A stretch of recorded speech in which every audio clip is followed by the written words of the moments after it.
Hello there, and welcome to this momentous occasion. Today marks the arrival of episode 1 of the Marvelous Mind podcast, a day that will no doubt be recorded in the history books. Our children and grandchildren will look back on 2021 not as the year of the coronavirus, but as the year of the Marvelous Mind podcast. So I would like to invite you to join me as we create history and embark on a safari of the human mind with our first stop, human happiness. What is the key to human happiness? How ought we to conduct ourselves in order to flourish as human beings, to fulfill our potential as these strange apes with oversized frontal lobes?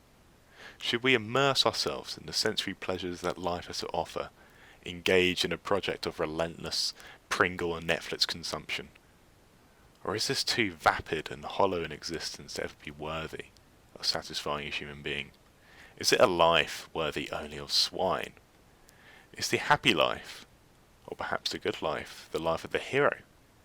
The person who slays the dragon, who leans into challenge and grows as a result. The person who willingly ventures into the unknown and returns as a changed and more actualized individual. Is it even meaningful to discuss the notion of the good or happy life? Does such an instruction manual on how to live even exist? Many of us act as though it does and choose to value one thing over another. Perhaps it's impossible not to, as the evolved beings that we are. We have sort of evolved to necessarily impose a hierarchy of value upon the world. We need this in order to drive behaviour, to survive, reproduce, and acquire resources. Our nihilistic and apathetic ancestors simply were not motivated enough to go out and spread their genes. Which leaves us, the descendants of those apes who valued reproduction and survival. So is that our purpose? Is our skeleton key to flourishing, to fulfill our evolutionary prerogative, to get our genes into the next generation? Well, that sort of approach would certainly make my genes happy, but would it make me happy? Considering that most men aren't scrambling en masse to their local sperm donation clinic, it would certainly seem that most men don't think of spreading their genes as causally related to their fulfillment or happiness. Now, are they simply mistaken and just ignorant of just how happy they would be in the knowledge that there are little versions of themselves scattered across the globe? Or maybe is this gene-centered view on the human happiness and well-being wrong? I'll let you ponder on that, I'll let you decide. Now, happiness is one of those incredibly fuzzy terms which will have different meanings depending on who you ask. If we went back, say, 2400 years and asked the Greek philosopher Aristotle, he would use the word eudaimonia to describe this concept. Now, eudaimonia is often translated to mean happiness, but some scholars argue that human flourishing would be a more accurate translation of this. And Aristotle, he described eudaimonia here as the principal goal of human thought and action. To Aristotle, eudaimonia, or flourishing, is the only thing worth pursuing for its own sake. Happiness is the only thing with intrinsic value. It is the ultimate end, and every act and every behaviour is directed towards achieving that end. So we say that behaviour, every act we do, can only ever have instrumental value. Value in what it leads to, which in this case is flourishing, eudaimonia. And it doesn't have value within itself. Now, again, let's take a little short detour to East Asia. And let's ask what the Buddha would say with regards to happiness. Now, he would likely espouse the idea that suffering is an intrinsic feature of the human condition, that life is suffering. This is, a very joyous insight into human nature. Now, the root of this suffering to Buddha, he said, is craving. It's desire in all of its forms. When you yearn for that new iPhone, or computer, or perhaps that delicious food that your grandma cooks. You become the cause of your own misery. You stand in the way of your own happiness. And the ultimate freedom from this suffering, and thus ultimate happiness, can only be achieved by overcoming and liberating oneself from desire. Only then we have reached what is known as nirvana. After that, I suppose you can spend your days meditating under Bodhi trees, gleeful in the knowledge that you have thrown off the shackles of craving that bind so many of those poor, unenlightened folk around us, those ignorant masses who conduct their existence like a dog chasing its tail. Now, I could ramble on for hours and hours about the many different cultural interpretations of what this strange thing called happiness is, and all we would have really realised is that there is just simply a great plurality of perspectives on the matter. And again, this is just a result of how fuzzy and elusive this concept is. Now, I suppose it might be helpful to shed light on the more colloquial, common sense understanding of what happiness is. And I believe most people tend to associate happiness with the mental experience of pleasure or joy.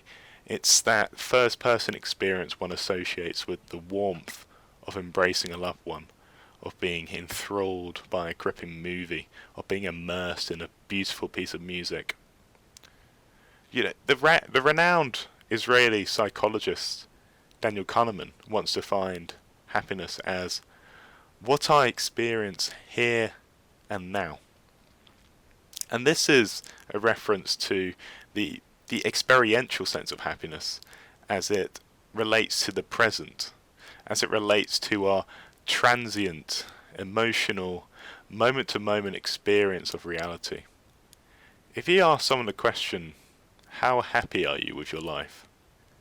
You're asking a question to what Kahneman would call the remembering self. And this is the narrative, or the story one recalls when looking back upon their life, or when they're assessing one past event or another. You know, we can think of the remembering self as the memories that we form by life, and really it is this which is all we can ever retain from our experience of living. The march of time necessitates that this present self be a fleeting, ephemeral thing which immediately transforms into our remembering self when we stop to think about the past. So now, when we ask a subtly different question, how happy are you right now? A different version of yourself, namely, the experiencing self, responds. So crucially, one's assessment of how happy they are will vary depending on which version of the self that you're asking, the remembering or the experiencing self.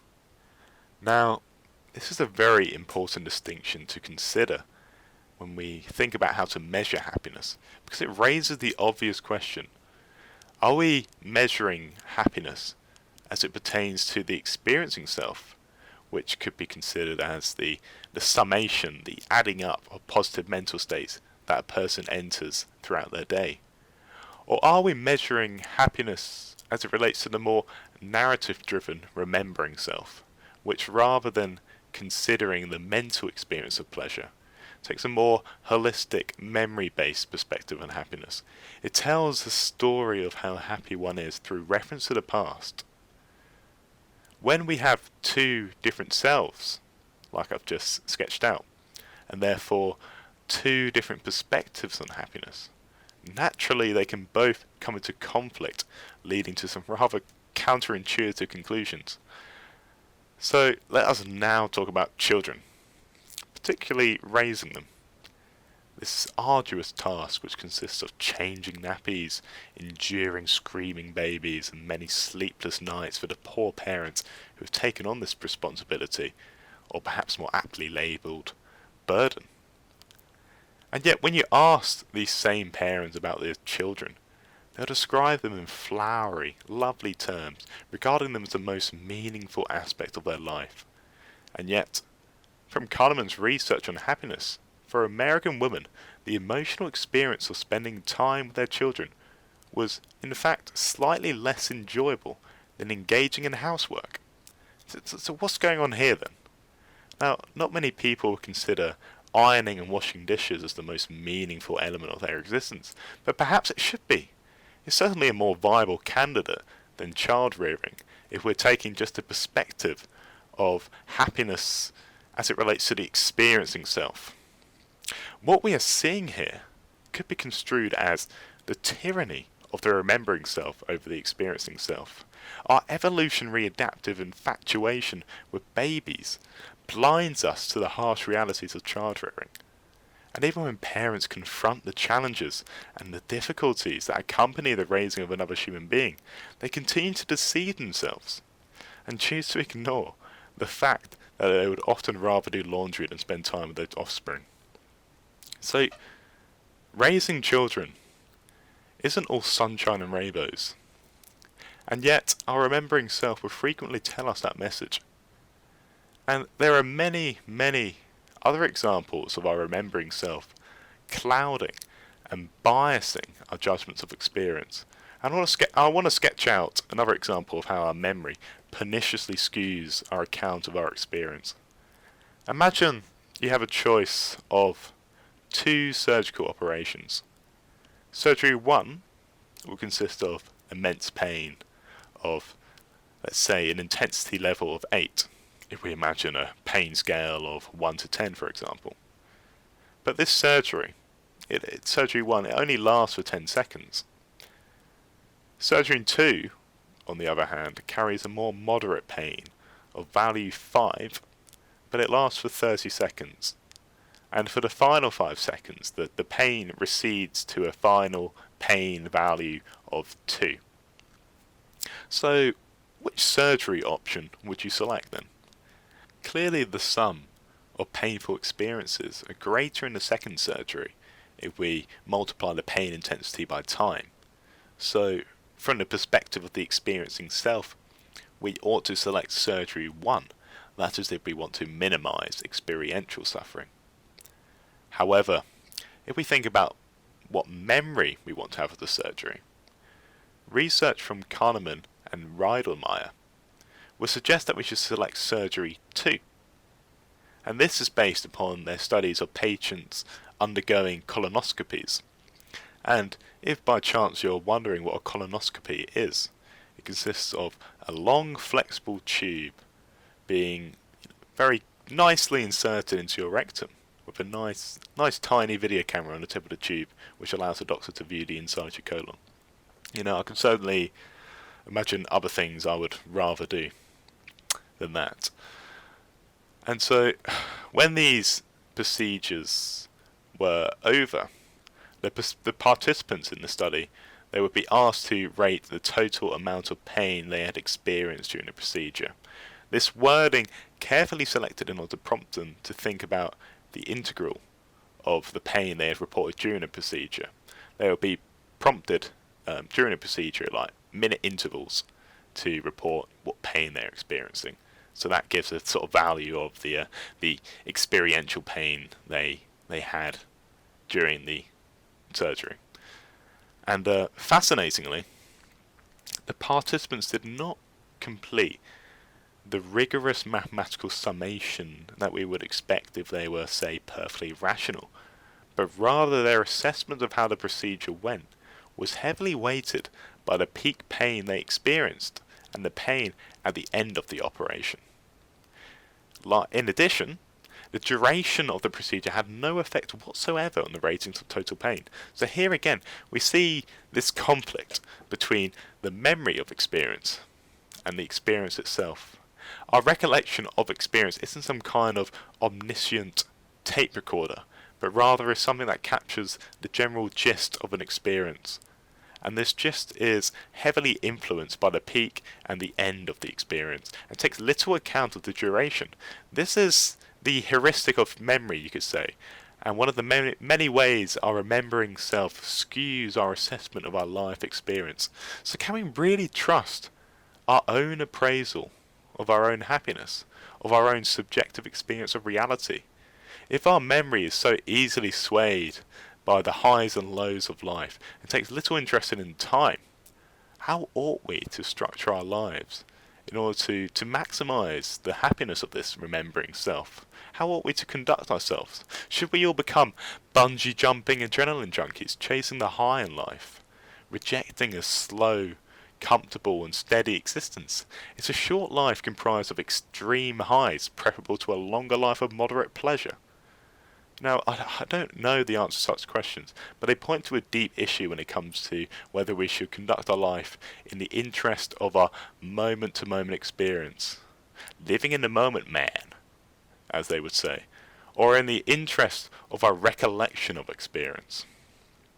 Our assessment of our happiness will always be characterized by this friction between the experiencing and remembering self, I think.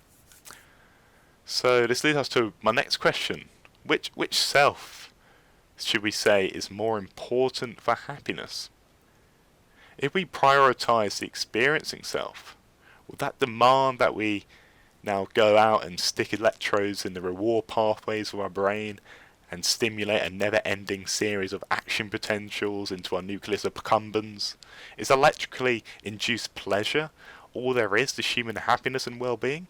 Or perhaps to put it in other terms, is the experience of pleasure all there is to happiness? Now, if you're sympathetic to that view, then that would mean that you hold a hedonistic conception of happiness. That pleasure, in the sense of the satisfaction of desires, is the highest good and the proper aim of human life. To those of you who would commit to such a view, I would like to pose a little thought experiment for you to think about. This thought experiment comes from the philosopher Robert Nozick. And Nozick, he asks us to imagine a machine that could give us whatever desirable or pleasurable experiences we could want. In this thought experiment, say, psychologists, they have figured out a way to stimulate a person's brain to induce pleasurable experiences that the subject could not distinguish from those he would have apart from the machine, that he could not distinguish from reality, should we say. He then asks, is given the choice, would we prefer the machine to real life? Now, Nozick believes that if pleasure were the only intrinsic value, people would have an overriding reason to be hooked up to this experience machine. So those of you who are subscribe to a hedonist philosophy, and even those that don't, I would like to pose the same question to you. Would you enter the experience machine?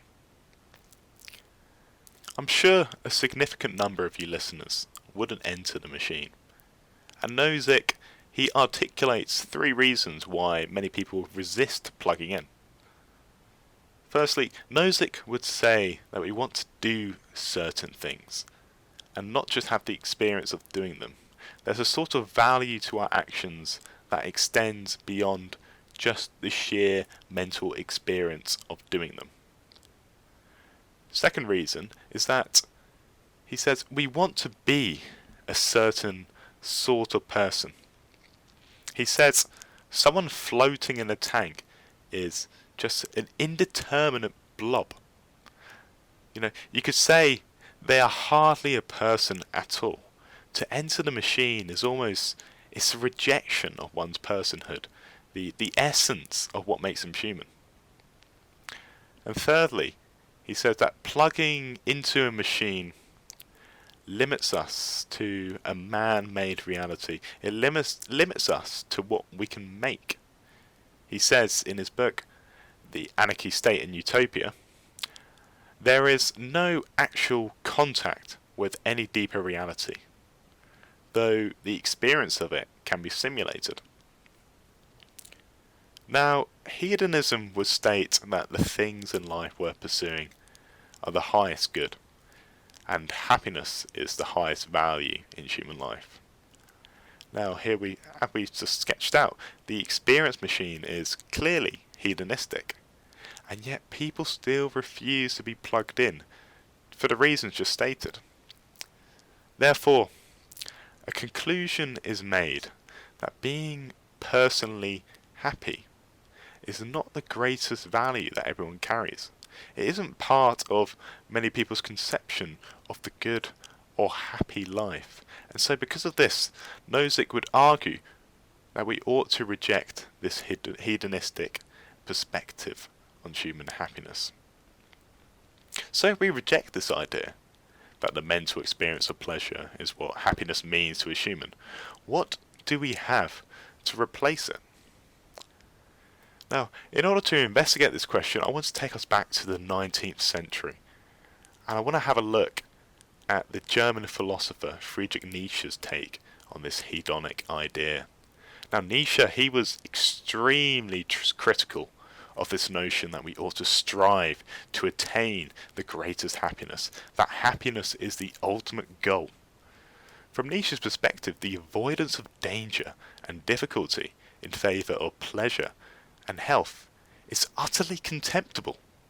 What Nietzsche invites us to see is the value of what is difficult, or what can be earned through struggle and by overcoming adversity.